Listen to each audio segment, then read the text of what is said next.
मैं एक विषय जरूर करना चाहूँगा।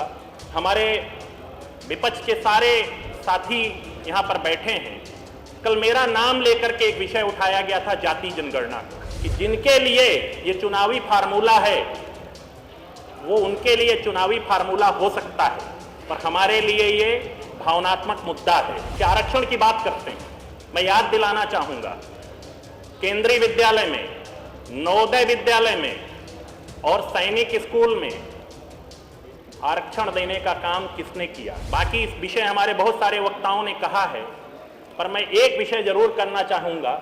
हमारे विपक्ष के सारे साथी यहाँ पर बैठे हैं। कल मेरा नाम लेकर के एक विषय उठाया गया था जाति जनगणना का। महोदया, हमारी पार्टी ने प्रारंभ से इसका समर्थन किया है और समर्थन ही नहीं किया है, हर पिछड़े वर्ग से आने वाला व्यक्ति इसके समर्थन में खड़ा रहेगा, इसमें किसी को कोई वो नहीं है। और हमारे माननीय गृह मंत्री जी ने भी हमेशा कहा है कि हम कभी इसके विरोध में नहीं रहे। पर मेरा एक सवाल है, 4 बार समाजवादी पार्टी की सरकार रही है उत्तर प्रदेश में, जाति जनगणना के विषय में एक भी कदम अगर उस कार्यकाल के दौरान उठाया गया हो तो सदन के सामने हमारे लोग, हमारे विपक्ष के साथी रखें उसको। मैं एक बात और कहना चाहूंगा महोदया कि जिनके लिए ये चुनावी फार्मूला है वो उनके लिए चुनावी फार्मूला हो सकता है, पर हमारे लिए ये भावनात्मक मुद्दा है। महोदया, हमारी सरकार ने केवल कहा नहीं है, हमारी सरकार ने इसको धरातल में उतारने का काम भी किया है। मैं इस सदन के माध्यम से महोदया अपने साथियों से पूछना चाहता हूं कि आपको जब अवसर मिला है तो आपने उसको धरातल पर उतारने का काम क्यों नहीं किया। आरक्षण की बात करते हैं, मैं याद दिलाना चाहूंगा, केंद्रीय विद्यालय में, नवोदय विद्यालय में और सैनिक स्कूल में आरक्षण देने का काम किसने किया? एनडीए की सरकार ने किया। मौका था आपके पास, नीट की परीक्षा थी। मैं नीट की परीक्षा में याद दिलाना चाहता हूं हमारे साथियों को, आपके समर्थन से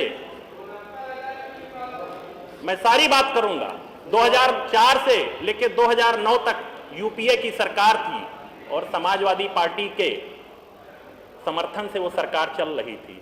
पर उसी में 2008 में नीट का कॉन्सेप्ट लाया जाता और उसमें पिछड़े वर्ग के लोगों को छोड़ दिया जाता है। हमने उसका विरोध क्यों नहीं किया? हमें उसका विरोध करना चाहिए था अगर हम सत्ता में थे। महोदया, बहुत सारे विषय हैं जिनको मैं आपके सामने रखना चाहता था। हमारे साथियों ने बात उठाई तो मैंने उसका जवाब दे दिया। केंद्रीय विद्यालय, नवोदय विद्यालय में आज 2.5 लाख से ज्यादा बच्चे हैं, जिनमें से पिछड़े वर्ग के बच्चों को 27% का जो आरक्षण मिला है वो हमारे प्रधानमंत्री जी के नेतृत्व वाली एनडीए की सरकार ने दिया। चलिए, धन्यवाद। यही नहीं, श्री ओम प्रकाश राजभर, आप जितनी देर बोल, श्री ओम प्रकाश राजभर, यही नहीं, आशीष जी बैठिए, श्री ओम प्रकाश राजभर। मान्यवर, एक अंतिम बात कह देने दीजिए। बताइए, अंतिम बताइए। माननीय अध्यक्ष महोदय, बताइए। तो नहीं, आप अंतिम बात बताइए बस। मेरी अंतिम बात है जी, प्लीज बताइए। मैं याद दिलाना चाहता हूं हमारे समाजवादी पार्टी के साथियों को कि आदरणीय नेताजी रक्षा मंत्री थे, उनके हाथ में सैनिक स्कूल में पिछड़े वर्ग के लिए आरक्षण देने का अवसर था, लेकिन चलिए, हो गया, वो डिबेट नहीं हो रही, डिबेट नहीं हो रही, हो गया। आशीष जी, आपने बात कहा, उनके चक्कर में मत आओ, अपनी बात कहिए और माननीय राजभर। लेकिन वो सैनिक स्कूल में आरक्षण देने का काम एनडीए की सरकार ने किया है। मुझे इसके अलावा कुछ नहीं कहना। बहुत बहुत धन्यवाद, आभार।